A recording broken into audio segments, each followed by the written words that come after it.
Hello guys, டயபெட்டிக்ஸை பற்றி 2 video போட்டிருந்தேன். அப்புறம் நிறைய பேர் கேட்டிருந்தீங்க டயபெட்டிக்ஸுக்கு என்ன டயட், அதாவது என்ன சாப்பாடுகளை சாப்பிடலாம் அப்படின்னு கேட்டிருந்தீங்க.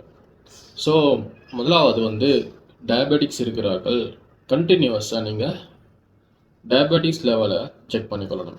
அட்லீஸ்ட் எவ்ரி மந்த் நீங்கள் உங்களோட ப்ளட் சுகர் எந்த அளவுக்கு இருக்குதுன்றதை நீங்கள் செக் பண்ணிக்கொள்ளணும். அடுத்ததாக நீங்கள் டயட்டில் கண்ட்ரோல் பண்ணணும் அப்படின்னு சொல்லி ஐடியா பண்ணிக்கிறீங்கன்னு சொன்னால் முதலாவது விடயம் இந்த கார்போஹைட்ரேட்ஸ் மாப்பொருள் எனப்படுகின்ற அந்த கார்போஹைட்ரேட்ஸுடைய சாப்பாடுகளை குறைக்கணும்.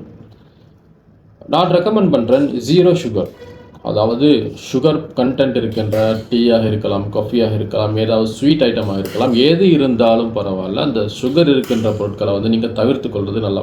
இல்லை அப்படியே உங்களுக்கு சுகர் போட்டு சாப்பிடணும், அப்படி சுகர் வேணும் அப்படின்னு சொன்னால் கொஞ்சமாக சுகர் எடுத்துக்கொள்ளலாம். அது நான் ரெக்கமெண்ட் பண்ணுறது இல்லை. பட் உங்களுக்கு அப்படி தேவைன்னு சொன்னால் ஒரு டைமுக்கு மட்டும் கொஞ்சமாக சுகர் எடுக்கலாம்.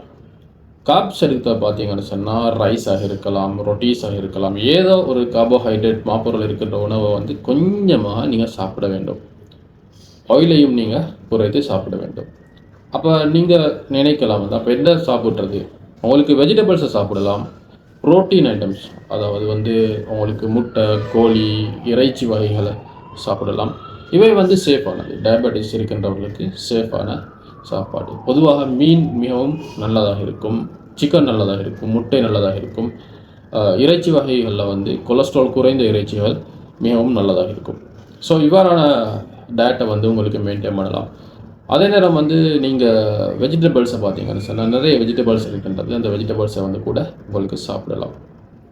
அதே நேரத்தில் இந்த கார்ப்ஸை எடுக்கிற நேரம் நீங்கள் லிமிட்டாக கட்டாயமாக கார்போஹைட்ரேட்ஸை எடுக்க வேண்டும். உங்களுக்கு கார்போஹைட்ரேட்ஸை 0 பண்ண நான் சொல்லலை, ஆனால் சுகரை நீங்கள் 0 பண்ணீங்கன்னு சொன்னால் அது ரொம்ப நல்லது. அதே நேரம் இந்த வாட்டர் இன்டேக் நீங்கள் கட்டாயமாக 3 லிட்டர்ஸ் உங்களுடைய டெய்லி வாட்டர் இன்டேக்கை நீங்கள் மெயின்டைன் பண்ணுங்கள். டயபெட்டிஸுக்காக உங்களுடைய டாக்டர் எந்த மருந்து தந்திருக்கிறாங்களோ அதை கண்டினியூஸாக நீங்கள் யூஸ் பண்ணிக்கோங்க. அதே நேரத்தில் இந்த டயட்டோடு சேர்ந்து நீங்கள் செய்ய வேண்டிய மிக முக்கியமான ஒரு விடயம் தான் எக்ஸசைஸ். அட்லீஸ்ட் ஒரு நாளைக்கு ½ அன் ஹவர் நீங்கள் ஃபாஸ்ட்டாக நடக்கிற எக்ஸசைஸ் செய்யுங்க. நீங்கள் ஃபாஸ்ட்டாக நடங்க. நீங்கள் கொஞ்சம் வேர்க்கிற அளவுக்கு உங்களுக்கு வியர்த்து போட்டுருச்சு அப்படின்னு சொன்னால் உங்களுக்கு ரொம்ப நல்லா இருக்கும்.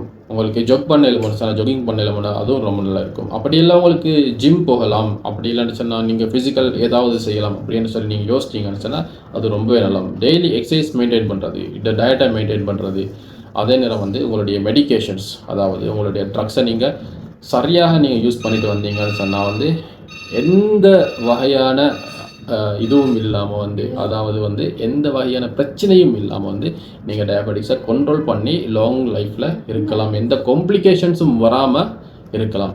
அதே நேரத்தில் பார்த்தீங்கன்னு சொன்னால் இந்த டயபெட்டிக்ஸில் ஏதாவது காம்ப்ளிகேஷன் வந்துருச்சு அப்படின்னு சொன்னால் நீங்கள் ரொம்பவே சஃபர் பண்ணுவீங்க. அதனால் டயபெட்டிக்ஸ் இருக்கிறாக்கள் நீங்கள் பயப்பட தேவையில்லை. இந்த டயபெட்டிக்ஸ் அளவை நீங்கள் அழகாக பார்த்து அதை அழகாக கண்ட்ரோல் பண்ணுங்கள்.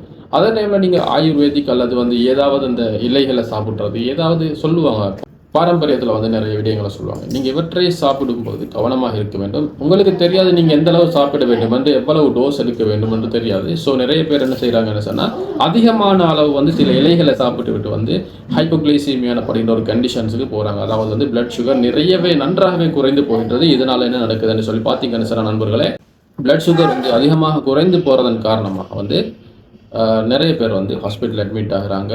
சிலவர் இறந்து கூட போகிறாங்க. ஹார்ட் அட்டாக்ஸ் எல்லாம் வரதுக்கான சான்சஸ் இருக்குது. ஸோ நீங்கள் ஏதாவது இந்த மெடிக்கேஷன்ஸுக்கு பதிலாக இல்லாத மெடிக்கேஷன்ஸோடு சேர்த்து நீங்கள் சாப்பிட்றீங்க அப்படின்னு சொன்னால் கட்டாயமாக நீங்கள் உங்களோட டாக்டர்கிட்ட அதையும் கட்டாயம் சொல்லிக்கோங்க.